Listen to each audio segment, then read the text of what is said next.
অনেক মা ছেলের প্রশ্ন করে, আমি তোরে এত কষ্ট করে লালন পালন করলাম, আর বিয়ে করার পরে বউ তোর আপন হয়ে গেল।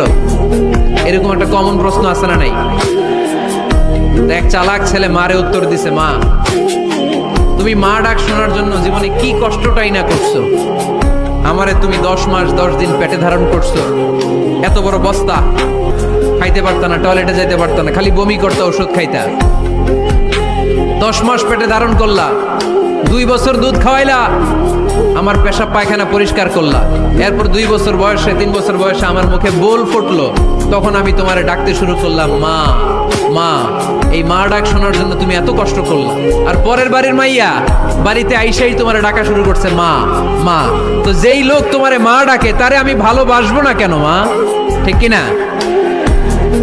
আমার মুখের মা ডাক শোনার জন্য তুমি এত কষ্ট করলা, কি কষ্ট।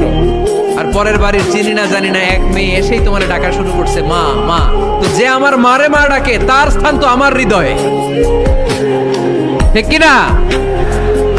প্রথমে শাশুড়ি আম্মারা শোনেন, মহিলা প্যান্ডেলের শাশুড়িরা, ছেলের বউয়ের উপর রাগ করেন না। আপনার অনেক অভিজ্ঞতা আছে, বৌমার কোনো অভিজ্ঞতা আছে? নতুন এক্সপেরিয়েন্স নাই। বৌমাকে একটু সময় দেন, একটু গুছায় নিতে দেন, পারবে। রান্না ভালো হয় না, পারবে। ঘুম থেকে দেরিতে উঠবে আস্তে আস্তে।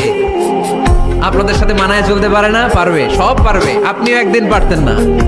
আপনি যখন প্রথম বৌমা হয়ে গেছিলেন ওই কথাগুলো খেয়াল করেন, আপনার দিনগুলো তখন কেমন কেটেছিল।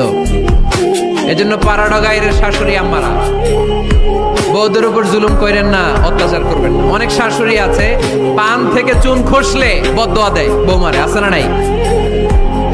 কিন্তু এটা কল্পনা করে না যে এটা আমার নিজের পেটে ধরা ছেলের বউ। এই মেয়ের বদদোয়া দিলে তো আমার ছেলের পরিবারের ক্ষতি, আমার নাতি নাতনিদের ক্ষতি। এই কমন যোগ বিয়োগটা বুঝে না। কষ্ট দিবেন না বৌমাকে, খেয়াল রাখবেন। আপনি যদি আপনার বৌমাকে কষ্ট